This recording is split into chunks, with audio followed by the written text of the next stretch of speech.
everyone, welcome to Backstory Sessions. I'm your host Matt. We hope you enjoy this episode.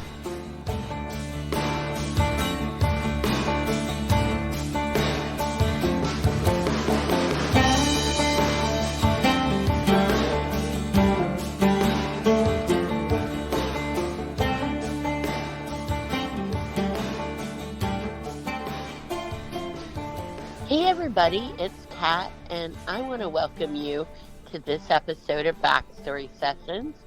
I'm joined today by my co-host, Matt. Hey, Matt. Hey, Kat. Hey, everyone. How are you? So, Matt, sometimes, we've had musicians on before, singers, musicians, Yep. songwriters, and, I think it's interesting that, a lot of singer-songwriters just, I think, pick up the guitar and learn 3 chords or something, just so they can strum along with their songs. Sure. Then you got other ones who are musicians. You can add that to their, are you a musician if you can play 3 chords? I don't know, are you? I would say, I guess there is a difference between a hobby and where you're doing it for money, you're playing out and, work. If you can play 3 chords really well, does that make you a musician? I don't know. Well, nor do I. But, I do know that our guest today, she's beyond 3 chords. Yeah, but she's a bit of an overachiever, as I recall. Yes, and so I find it fascinating. Do you think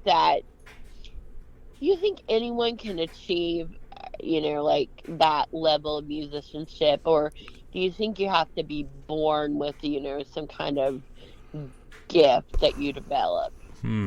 That's a tough question. I guess it's a lot of it depends on how much time you devote to it. They say it takes 10,000 hours to master something or whatever. So, a lot of people don't have that kind of time or that kind of ambition to put towards learning how to play an instrument really well and that sort of thing. So, I know people who are really good musicians, but they're not they're not out there doing concerts or whatever. They're just they just play for themselves. Yeah, there are a lot of really talented people that either play with their friends in a little garage band, or just play for their kids, or family reunions or whatever kind of stuff like that. Yeah. But I'm just thinking, how long did you say that you had to devote to they say that 10,000 hours are something around that is mastery of a subject or an instrument or whatever. So I'm just thinking if I devoted my 10,000 hours, I have to how long that is, but I just don't think I would probably get to that level of mastery. It's certainly, commitment and time for sure. Maybe on piano. Okay, I think that'd be my best instrument shot, because I can already play that. Right. And I would say I've mastered it because I haven't played in a while, but in the day, I could play pretty well on the piano. Right.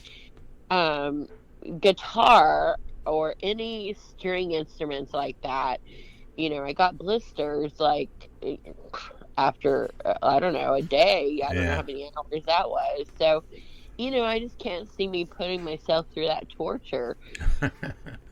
So I just know that that's not going to be me, I think.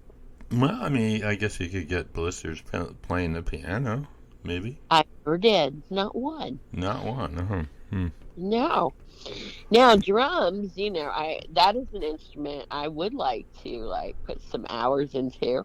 But again, it's like I got the rhythm in my mind, but I don't think I could get, like I just don't think it's in me. So Yeah. I do think you have to have like some natural talent to Oh. get to this higher level. Oh yeah, for sure. I mean, that's certainly talent is part of it, but a lot of it is sticking to it, and you know, um, Yes, because you could have, a natural talent that you don't develop and then it's just wasted. Like, yeah, you're not going to get to that level that way either. So I'm guessing Rhonda Vincent, who was our guest today, was born with some natural talent and then a really good work ethic to develop that over time. yeah. I mean, she started out really young, as I recall. Well, I've got so many questions for her.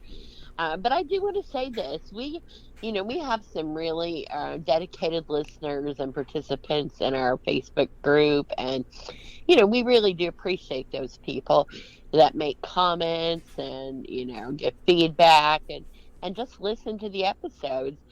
And so I want to do a shout out. We don't do it real often, but Sharon Westbrook, if you're out there listening, which I know you will be. She is going to see Rhonda Vincent this evening. Oh, cool. And then, yeah, so she'll be seeing her in person.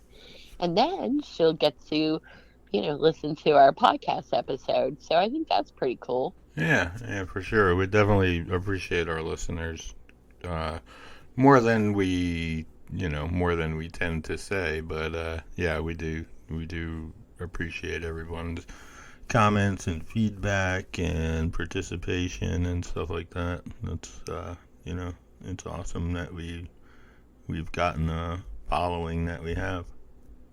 Yeah, it's like we're a cult or something. Yeah. We're the leaders of the cult of the Yes. backstory session. Yeah.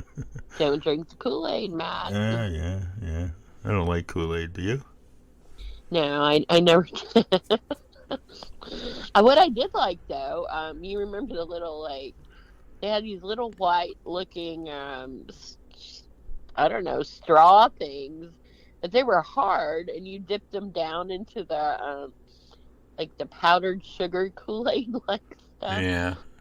Do you Oh yeah, remember that? yeah. I know what you're talking about. Yeah. They were Yeah. fun dips or something like that. Yes, exactly. Fun dip. Yeah. So I did like that, although it seems silly. Like it seems like something I would not like now, but Yeah. maybe wouldn't. But I did then. Where do you stand on milk and Pepsi? I want to put that into the group because I don't still know, like, how does it pop into your mind? Like, okay, I think it would be cool to pour some milk into my Pepsi. Like, when I'm having my Diet Dr. Pepper, not once has it ever occurred to me until this moment that I should like get some milk and pour into it or Yeah, pour yeah. it into the milk. I mean, which way did it work for you? I probably poured milk into the Pepsi. Um, Did it not taste good already? Or, I mean, oh no, it's fine. It's just no, I don't know. It's sort of like I don't know what to compare it to. Just you like gotta. a Reese cup Well, I mean, if you think about it, like a root beer float is basically ice cream. yeah, which is sort of the same thing.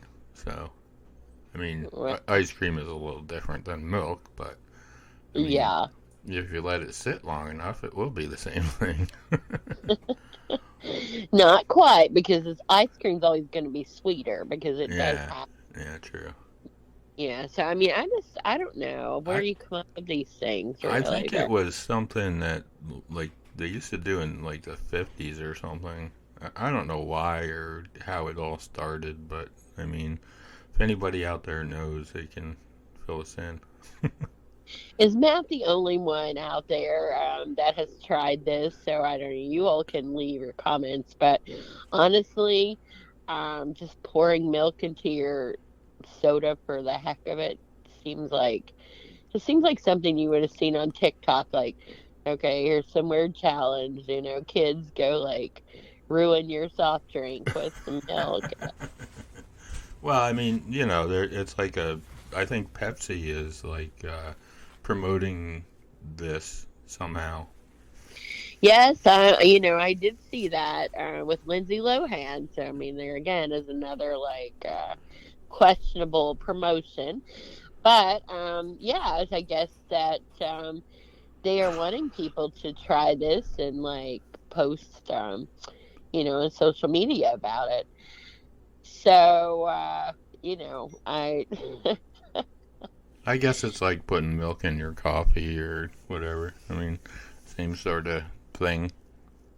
but don't you just do that to kind of cool it down or something? I mean, isn't I mean, I can't drink black coffee, so yeah. I mean, and tea. I can't drink tea without milk.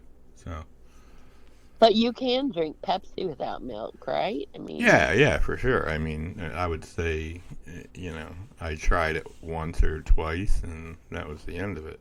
oh my gosh, it took twice.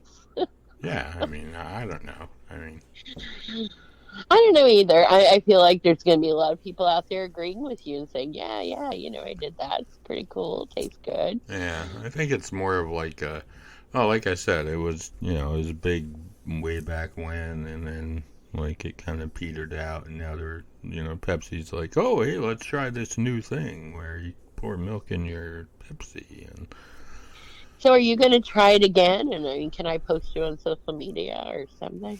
maybe. I mean, I don't drink soda that often, so. Well, I mean, you don't have to drink too much of it. Right, yeah, it could taste like crap, so. I'll pour the most of the part will be milk Yeah. if that's what you prefer. But It'll be like, oh, what the hell was I thinking? all right, so Backstory Sessions fans, you'll look in the groups in the coming weeks, and you'll see Matt and his milk, and Yeah, we'll give it a try. yeah.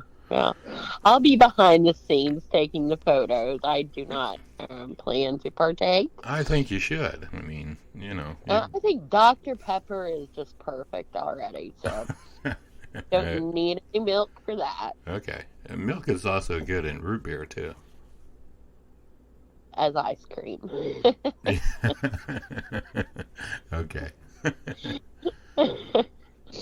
Well, I don't know what any of it has to do with Rhonda Vincent, but Absolutely nothing. But she's probably smarter to do this, or maybe she is doing it. But at any rate, this is going to be a great interview. She's multi-talented, and she's had a long career, and just continues to reinvent and move to the next level. So let's just talk to Rhonda. all right. Sounds good. Here we go. Rhonda Vincent, I want to welcome you to Backstory Sessions today. It's such an honor to have you as our guest. Well, thank you so much. Great to be here. Your name is very familiar to us, not only because of your music and that we are big fans, but we had a guest recently, Alex Miller, and he mentioned you. The question we asked him is if he could relive 60 seconds of his life every day for the rest of his life, what 60 seconds would he choose? And he mentioned when you invited him to Bluegrass nights at the Ryman, and that would be the 60 seconds he would love to relive every day. So how does it feel to be such an influence on younger artists or new artists? Well, I think that is amazing. It was great to have Alex at the Ryman with us. And, it's always fun when you know that you get to make someone else's dream come true. I feel very thankful that I have, so many experiences and people have done that for me.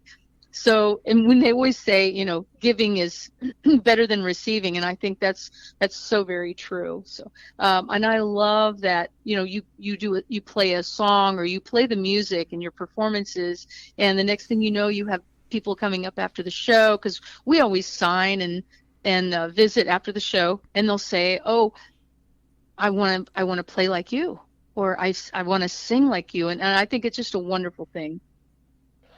That must be very rewarding, to be able to connect with fans, and even other artists, as in Alex's case too, in that way, and to know what an impact that you're having on them.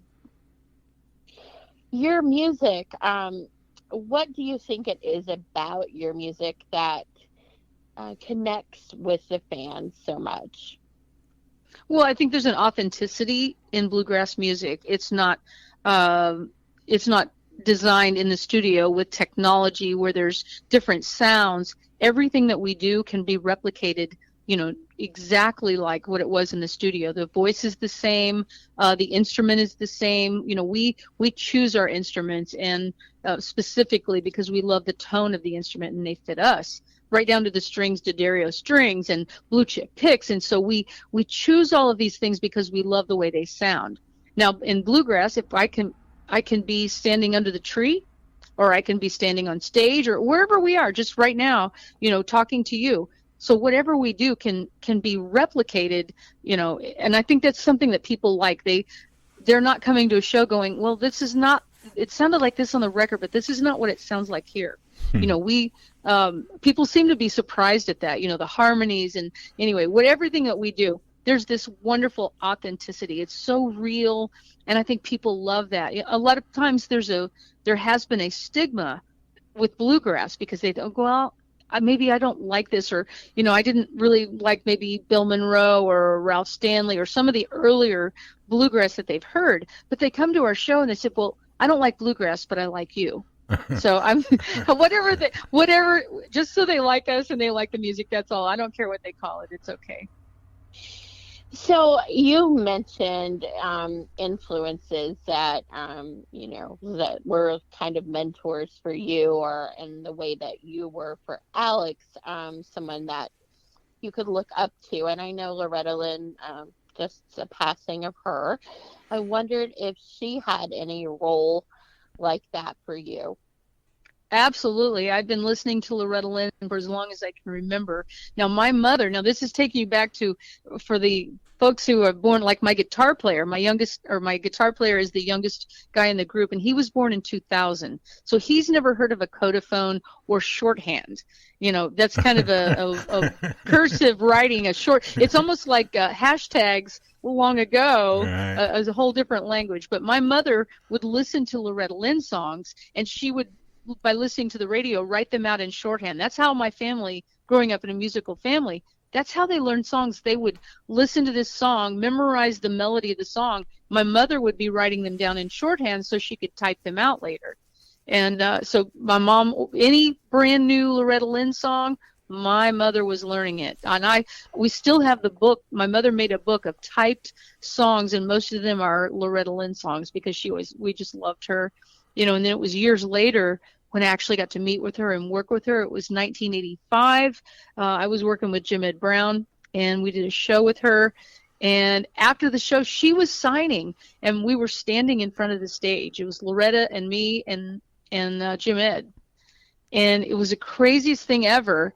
But, in the crowd's enthusiasm, they started rushing the stage. And I had never experienced this before. The security guards reached down and grabbed Loretta, and they grabbed me, and they pulled us. We were about to be crushed by the crowd because they saw us standing there, and they just, all of a sudden, this mass of people just started running towards us.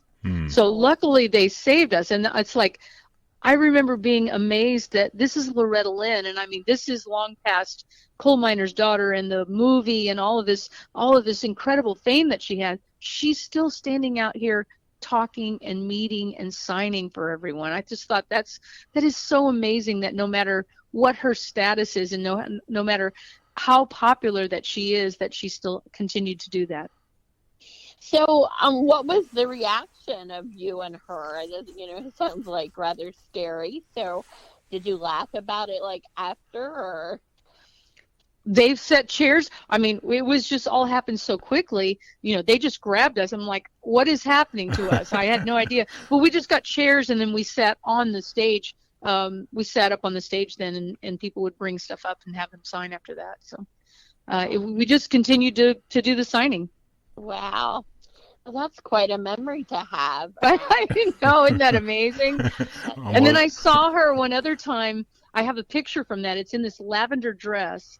And it was at the Ryman during the Opry, and I went to talk to her, got to visit with her for a while, and she had this lavender dress she had just gotten, and it had a scratchy collar. She kept digging at her neck, and she said, "This collar is so scratchy," and it was driving her crazy. And I remember leaving. Every time I see that picture, I think of how scratchy that collar was. And I saw her wearing it for, weeks later.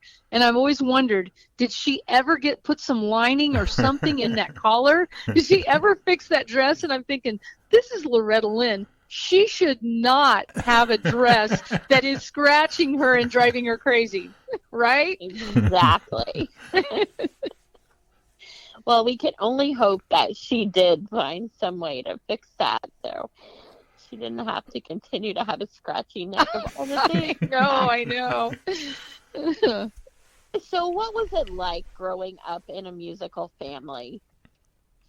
Well, I thought that's what everyone else was doing. I mean, when I was 5, we had a television show and a radio show, made our first recording. It was just this very concentrated life of music. Started school, and my dad would pick me up from school, or when I got home from school, we would sing and play till dinner. After dinner, friends came over, and we would play till bedtime. So it was a very intense life of music. My father had a car wreck when I was 2, broke his neck, not expected to live, let alone walk. And he said, Lord, if you'll give me one good leg, I'll drag the other one. And that's exactly what happened. He gained his mobility by walking with a cane. And I think because of that, he kept us closer. It was like we were always playing. We were always, doing something with him because he couldn't chase after us. If you got in trouble, he would point and say, "You better not run," because he couldn't run after us. And boy, he would get his cane and he would make his way. Of course, you had to run. He would get his cane and make his way. And when he got you, you regretted that you ran from him because, but I think he kept us close, and we played, and he always had us playing the music. First of all, that's traced back 5 generations of the Vincent family for us, or I am in the 5th generation. My daughter Sally continues with the 6th generation. She just made history, just got out of boot camp, and she is the very first female lead singer for the United States Navy Band Country Current. Wow. And they just played the Grand Ole Opry, and I'm just so proud of her. So music continues in our family. But it was, at that time, it was just what we did. I didn't really think about it, and it was all really fine and good until I got to be a teenager. And you know how teenagers are anyway. But when you are stuck at home playing music with all of the grandpa or with your dad and your mom and all these older friends, and Barb Wheeler and Tommy Parsons are at the skating rink and you don't get to go because you're playing music, there were some rebellious years, I guess, but we were, we were always playing. It evolved. It's like a way of life that evolved into a career. So I am so thankful now. What instrument did you start with? What was the first? I was 6 years old. My dad got me a snare drum, a stand, and a set of brushes. It was probably the only instrument that wasn't in the Sally Mountain Show, because I started singing when I was 3, so automatically joined the group. We had a TV show called the Sally Mountain Show, so that's the name we continued performing with.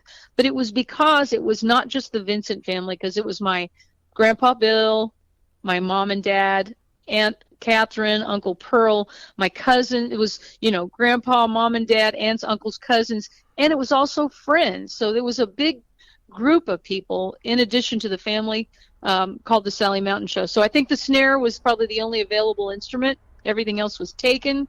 And then at 8 years old, we played at a country music show in Marceline, Missouri. Here's a little trivia for you. Marceline, Missouri is the boyhood home of what famous person? All right. Any idea? Let's see. Well, I'll go ahead. Anyway, it's Walt Disney. Oh. And Goodness. there was a place called the Frontier Jamboree in Marceline, and it was always that Marceline is always famous. I bet there's still a sign there that says the boyhood home of Walt Disney. But at this country music show, I guess we started there when I was 7, but I was 8 years old, and the manager or the owner, Buck Cody, it was simple economics, and he said anyone who doesn't play an instrument doesn't get paid. Now, each musician got $10. And so my dad was playing electric guitar, banjo, fiddle. He was kind of like the utility man. My mom was playing the upright bass. There was a whole cast of people, and there was a lot of wives that would just sing. So they would get to sing, but they weren't going to get paid, and I was just singing. My dad said next week, he said, here's a mandolin, here's G, C, and D, and you're going to be playing this for 2.5 hours every Saturday night. So I would get the $10 for playing. So that's how I actually started playing an instrument, and that's become probably my favorite, one I'm most comfortable with. I play guitar and fiddle. I play a little bit of all the stringed instruments, but some better than others. Wow. So you got your $10. I didn't. Hell, wait a minute. Let me clarify that. I don't think I saw that $10. I think that went to Dad. So, as you get into high school years, then as you're a teenager, are you active in school music programs, or did you just rebel against that part? Oh, by now as a teenager, we're traveling pretty much every weekend playing bluegrass festivals, because we went to our first one, and that's when my dad, I think he discovered, wow, we can play bluegrass music. But now, because when it was early on the Sally Mountain Show, we would do a mixture of, my Aunt Catherine would sing like Kitty Wells, Mom would sing Loretta Lynn, Grandpa might sing a Bill Monroe song, my uncle would sing a Jimmy Martin song, Dad might sing Porter Wagner. So it was this melting pot of not really a stark difference between playing country music and bluegrass music. But then they went to their first festival. I think it was 1969, and that's when he said, ooh, I can take my family and play these festivals and make a living doing that. So, I'm in high school, we're traveling. In fact, I would be gone for weeks at a time, and I would get my studies in advance, and because I always try to keep my work up. I will tell you, it was, and I don't know if this would have been my freshman year, sophomore year. I'll have to go back, because I think my mom has all of my grade cards. And there was 3 times that my dad ever went to school. And the first was in elementary school. And I must have came home and told him that one of the boys in music class could not sing on pitch. He was like tone deaf. He could not. And so my dad went to school and asked them not to let me sit by this person. He did not. He wanted me to be able to sing on pitch. So she had said, please, we were sitting in alphabetical order in music class, but she asked the music teacher not to have me sit by this kid. So they moved me. And then it was probably in about 4th grade that we were playing badminton, and somebody came in at a backswing and they sprained my wrist. And I couldn't play that weekend. My dad went to school and said, please do not let her play any badminton. She has to play music. So please, no sport. So I had to sit out when we played badminton because Dad would not let me do that. So I now fast forward to probably my sophomore year, freshman year in high school. And I had all A's on my grade card except one class, chorus. Wow. Wow. And I got a D in chorus. Wow. No. And my dad went to school and asked the teacher to please explain to him how we made our living singing and playing music, and how she would give me a D in chorus. And she had no explanation except all we did was sing. There was no written tests or anything. Right. So she devised a thing after that. Never did really understand this, unless she was just jealous or didn't like the fact that we played. Yeah. So she ended up having written tests, and so I took the written test. And I've never told anybody this. I probably shouldn't even be talking about this. But Don't stop now. So anyway, she had a written test, and so the next time when I took the test, and she accused me of cheating on the test. Oh no! And I thought, what does this lady have against me? I remember running asking to go to the restroom and just crying. And it's like, I don't understand what's going on here. But anyway, we had a rough time there a little bit in chorus. Wow. Well, I'm sure she's come to regret that now. Well, dude, here's the ironic thing. So when my record came out in country music in 1994, and I did a signing for my record at Walmart, and guess who was the first person in line to get one signed? It was that teacher. That's awesome. Pretty crazy. I'll never forget that. Wow. Dear teacher who gave me a D. Right. Thanks a lot. In chorus. That's hilarious. Wow. That is some backstory for sure. So from there, you go to, was it You Can Be a Star that you competed on? Yes, 1985. And you were the winner. I won my day. I didn't win the week, but what I did, I went to work for Jim Ed Brown 2 weeks later. He hired me. As soon as he heard me sing the first song, he went to my parents and he said, I want this girl in my band. I want to hire her. And 2 weeks later, and I didn't quit singing with my family. I would fly in, I would play with Jim Ed Brown, and then I would have him drop me at an airport, and I would fly in and when I could and play at festivals with my mom and dad when Jim Ed wasn't working. So I was working double time almost. How old were you then, Rhonda? Well, I was born in 1962. You'll have to do the math. Okay. I was like 20 something. So 23. 23. So I read somewhere that you studied accounting in college. Is that true? That's true. That's true. I loved accounting, and my senior year I was a COE student, they called it, where I went to school half a day and I worked the other half. And so I was a bookkeeper at the Green Top Lumber Company. He's the only guy that would hire me because my family was always gone. Right. We were playing, and Friel Galloway hired me and I would come home on a Sunday night and I'd work up until the midnight, 1 o'clock in the morning to catch all the books up, and I would do all the counting. But yeah, then I later took accounting in college, along with some photography classes. I love photography, but loved accounting. I still do, and it's valuable knowledge that I use every day. I don't think anyone should be allowed to graduate high school unless they can balance their checkbook. Yeah, that's true. Because we got to use that every day, know? Yeah. Or may change. Oh my goodness, is that the craziest? I've had some experiences with that too. No, I'm sure.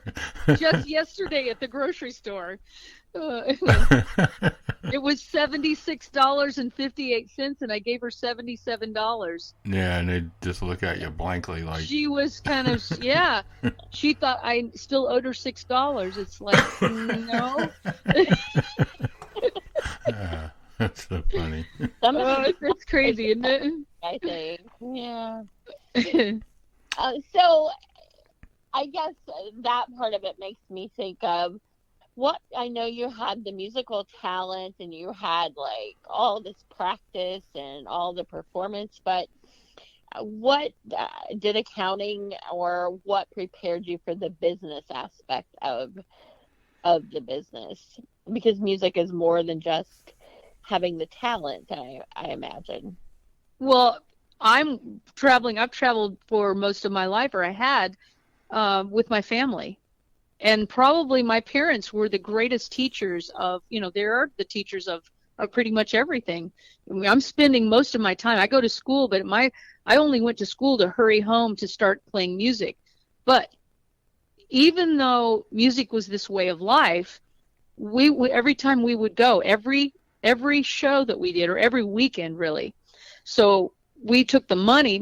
I guess they would have the money that we made, and my mother had it was a cake pan up in the cabinet, and in the cake pan, every trip there were the receipts and a paper that said we made this much. This was our expenses, and every week she would paperclip all of the receipts together. And that at the end of the year, that cake pan was filled with paper clipped receipts, and all of these were for every trip. And so she probably taught us just watching that. You know, you don't realize that you're learning, but when you see this, and you know, you learn this is what they're doing, and managing the money. I remember I was in 7th grade. We went to Harlingen, Texas, and played at a place called Six Shooter Junction. I went to school in San Benito for a little bit during 7th grade. My dad, because we were playing at this amusement park 7 days a week on Saturday nights, or Friday, Saturday, Sunday. I think there were shows at the country music show, but then we would play in the park. So we were playing every day. Wow. And I remember at one time my dad, he would do this on occasion, but at this point he said, we're making more money than we've ever made in our life, which probably still wasn't a lot, but for us that was a lot of money. And he fanned out a whole bunch of cash in front of us. And he told me, he said, if there's anything that you want, he said, take the money and go buy it. And I just couldn't believe I had never seen this much money, even though it probably wasn't that much. You know, this is the 70s, so. But I think I just took a 20, and my brother, of course, grabbed a whole handful of those. But I was like, oh, I don't want to take too much of this, but you know, to be, I don't know, more frugal, I guess.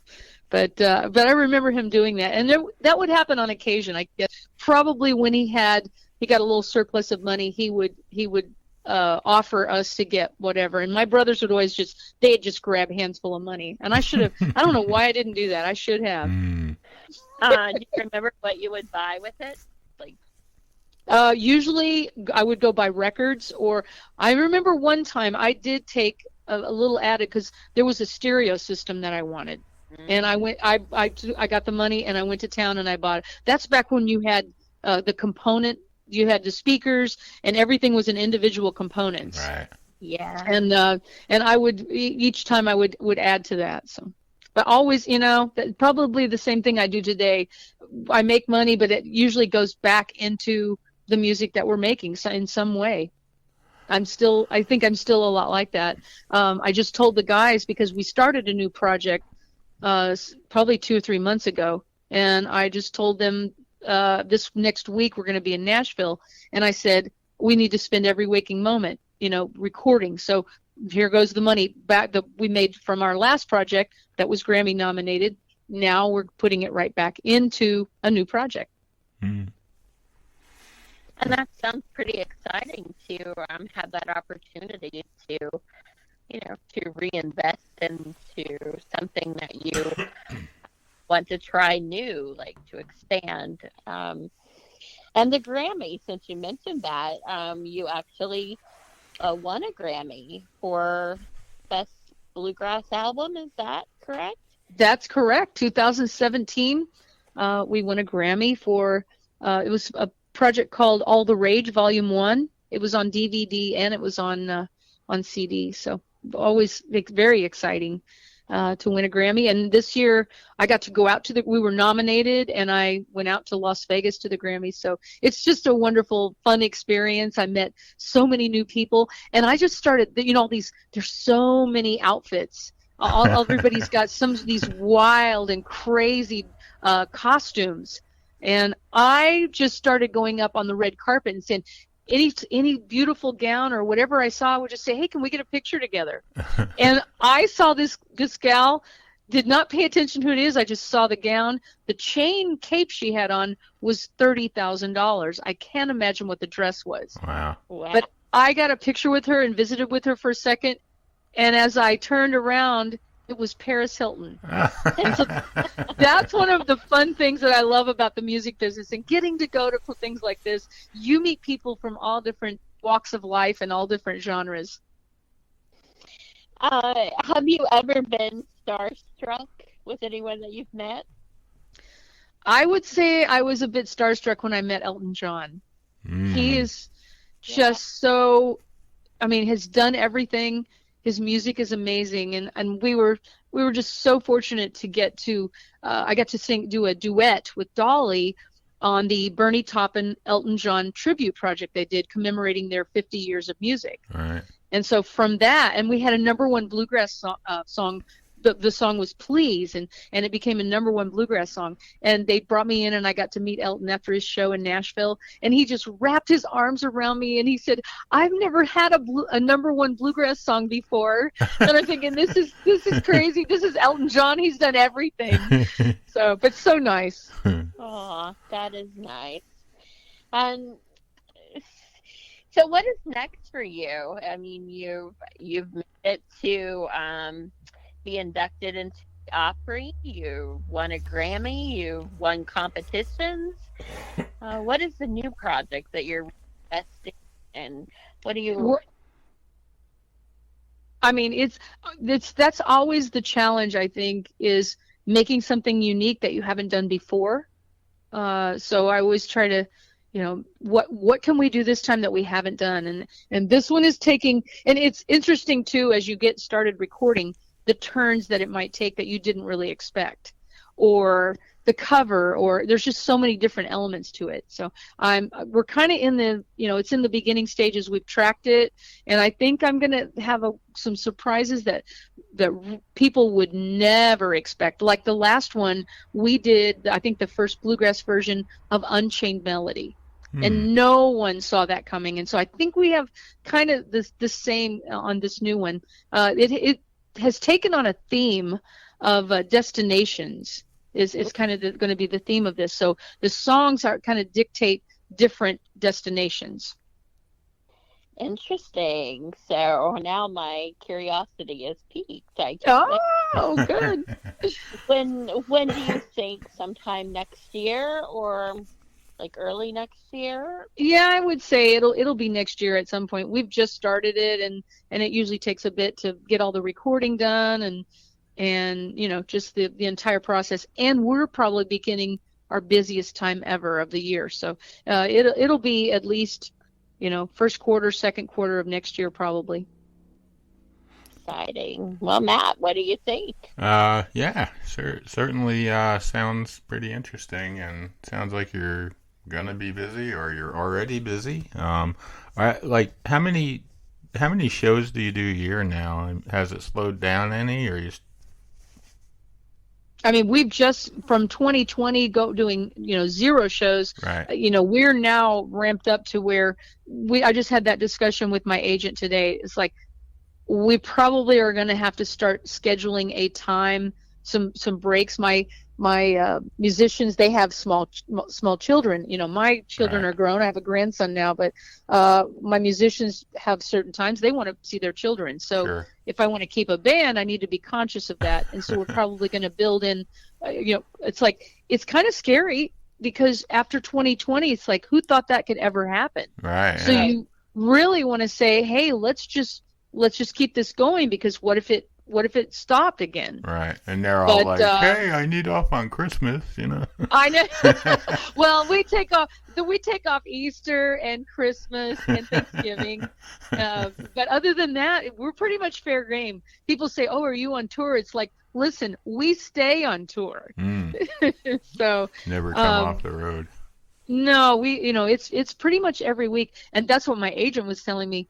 I only have, from now until next November in 2023, I only have 2 Saturdays that we're not booked. Oh, wow. So that's what he was saying. Are you sure? He said, do you want me to kind of ramp this down? Yeah. Because it's like, no, I'd keep going. If we get too much, we'll let you know. And then you put on, in addition to our dates, then we also do the Grand Ole Opry quite often. Like we just got added to it for 2 days this week, for next Sunday and on Tuesday. Wow. So when you do our regular dates and then you have those dates, it's like Yeah. it just becomes a constant, which I'm so glad. You know, my entire life has been music, and I love it. Well, we're certainly very fortunate that we were able to have you as a guest, because you're in high demand. So Well, I appreciate that. Thank you so much. They're so kind. I hope that you will come back and talk to us again, because there's so many other things that we haven't been able to talk about. But if you have time, we'd love to schedule another podcast with you. Anytime. That would be great. All right. yeah, once I know that destination. Yeah, that's right. You already got a hint of the next project, don't you? All right, Rhonda. We'll let you go. Thanks for being on. We really appreciate it. Come back anytime. Thank you. Take care. All right, you too. Bye. Bye. As always, if you have any questions, concerns, or comments, you can send those to Kat at iWritePlays@outlook.com, or you can write to me at backstorysessions@gmail.com, or matt@level11ventures.com. Thanks for listening, and we'll talk to you soon. Take care.